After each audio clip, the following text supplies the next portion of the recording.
The strain is beginning to show 5 days into the search for Malaysian Airlines flight MH370, and the cracks are appearing in what began as an internationally coordinated search.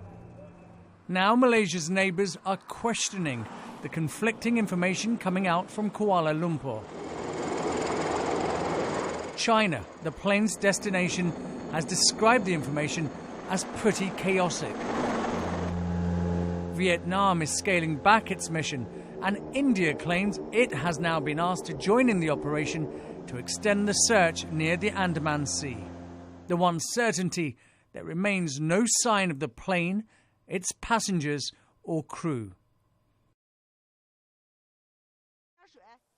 The arrivals board in Beijing simply said that flight MH370 was delayed. The truth was, it had vanished. We are deeply saddened this morning with the news on MH370. Malaysia Airlines confirmed that this flight, MH370, lost contact with Subang Air Traffic Control at 2:40 a.m. this morning. An international search and rescue mission was scrambled.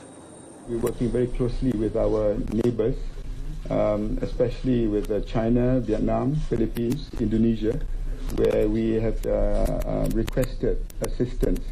First, on information of whereabouts the planes may be, and secondly, if there is a need for search and rescue, which we cannot cope. The Chinese immediately tightened security at their airports as it became apparent the passenger list for the flight had two anomalies, an Austrian called Christian Kozel and Luigi Maraldi, an Italian. But neither man was on board. Both had had their passports stolen in Thailand. When we checked on it in our system, it came back that this is a stolen passport. So we contacted the person to who the passport belonged. This is a person living in Austria. He's safe and sound. Police talked to him. He confirmed the story that, yes, indeed, 2 years ago, 2012, on a trip in Thailand, his passport was stolen. Malaysia Airlines has 15 Boeing 777-200 jets in its fleet. It's one of the safest aircraft in aviation history, capable of flying extremely long distances thanks to two giant engines. Even if one fails, it shouldn't fall out of the sky.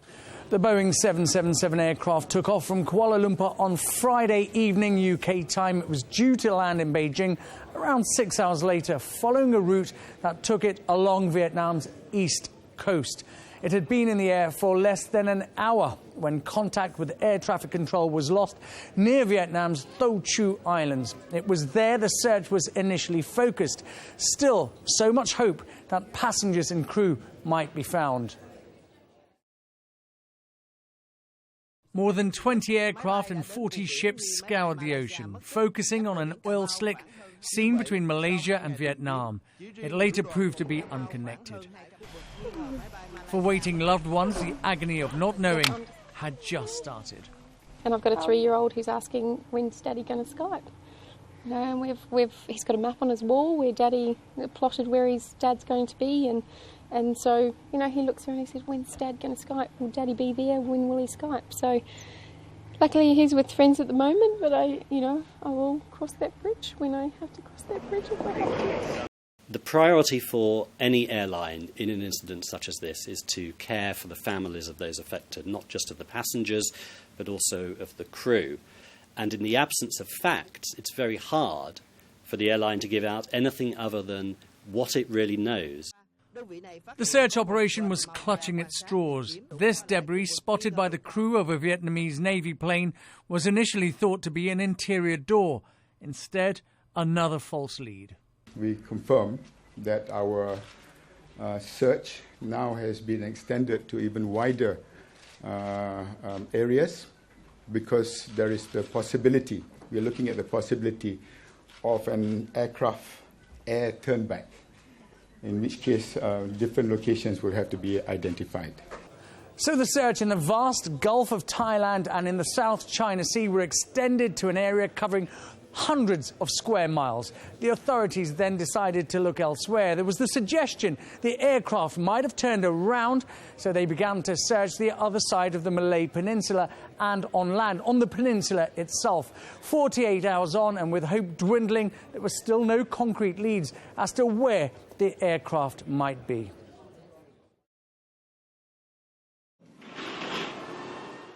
The search had intensified with more than 30 aircraft and 40 ships involved. The Philippines Navy joined the efforts. Aircraft from Australia headed to the sea between Malaysia and Thailand. Once more, relatives of the missing passengers were told there was nothing confirmed to report. The Honourable Prime Minister used the word perplexing. We are equally puzzled as well. The false passport line continued to be pursued. The suspect tickets issued, the booking for Luigi Moraldi and Christian Kozel paid for in Thai currency, but neither man was on board. The passengers in their place were booked to go from Kuala Lumpur to Beijing and then on to Amsterdam. Do they look Italian and German? I think this is a security matter. Let the authorities investigate the claims and also let them come up with a report. Foul play still could not be ruled out. If it is terrorism, and we don't know at all that it is yet, but if it is, it's going to be a real wake-up call to a region that thought that was other people's problem, not theirs. Pilot error remained another option. Yet why was there no Mayday signal? No urgent request for assistance? Why no debris? Why the complete loss of contact with air traffic control? It can happen because pilots are taught to prioritise their tasks, to aviate first, then to navigate, and then to communicate. So if pilots are busy, they won't speak to air traffic control. So difficult is it to accept that a plane can simply disappear that some have chosen not to. Until there's proof that Philip is dead, I refuse to believe it. Of anybody that could survive something like this, it's him. I mean, he's such a fighter, and he has so much to live for.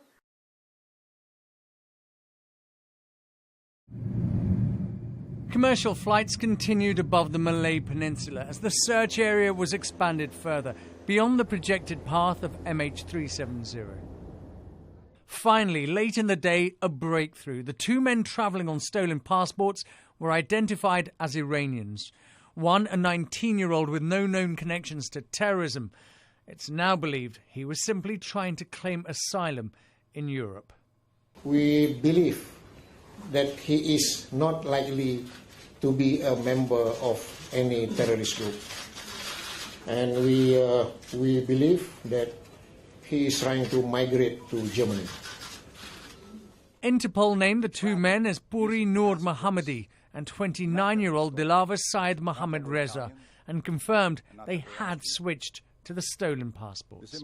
We know that once these two individuals arrived in Kuala Lumpur on the 28th of February, they boarded Flight 370 using different identities. Initially, the search area focused on the Gulf of Thailand and the South China Sea, around the presumed flight path north of Kuala Lumpur and the surrounding areas. Search teams began looking at the western peninsula of Malaysia to the Straits of Malacca, one of the world's busiest shipping channels. The reason for the change is that the Malaysian military say they tracked a plane there on radar, but there are doubts over whether it's flight MH370. One theory, and it is only a theory, is that the plane changed course after Kota Baru over on the east and flew at a lower altitude as it tried to turn back to Sabang. The airline has listed pilot error as a possibility, and that theory gained momentum when Australia's Channel 9 broadcast these pictures of the plane's co-pilot, Farik Ab Hamid. Mid-air on a flight in 2011, he allegedly allowed passengers into the cockpit and, it's claimed, was smoking in there. Malaysia Airlines says it's aware of the report. This news will, of course, increase the anxiety for waiting relatives. There is no news whatsoever. It's just disappeared off the face of the earth. And if we could just find some wreckage or something, would be a help, probably. But not this. The mystery of flight MH370 grows ever more confusing. There's now doubt over whether the Malaysian military did actually pick up a signal from the plane well off course to the west of the Malay Peninsula. This is unprecedented, what we are going through. Coordinating so many countries together is not something that is easy. We're looking at so many vessels and aircraft, so many countries to coordinate, and a vast area for us to search. And each time that passes, I fear that the search and rescue becomes just a search. But we will never give up hope. And this we owe to the families. So 5 days on since flight MH370 disappeared, and there is still no trace of the aircraft. Today the focus is on two areas, the South China Sea and the Straits of Malacca, an area spanning 27,000 nautical square miles involving search teams from 12 countries. Malaysia's Air Force chief said military radar detected what could have been the plane at around 200 miles northwest of the island of Penang to an area near India's Andaman and Nicobar Islands. The data recorded was at 2:15 in the morning on Saturday local time. That's around 45 minutes after the plane vanished from air traffic control screens. One former pilot thinks a sudden cockpit depressurization could have rendered the pilots unconscious. The aircraft will continue on autopilot just as it's doing right now, turning on to this heading, the one that they pre-selected, staying at the same flight level and burning off fuel. It's got 3,000 miles worth of fuel on board. It would take it to about the middle of the Indian Ocean. Modern aircraft are built and designed not to vanish, but that seems to be exactly what's happened to flight MH370. As each day passes without a sighting offering an explanation, this aviation mystery deepens and the anguish for loved ones continues. Ashish Joshi, Sky News.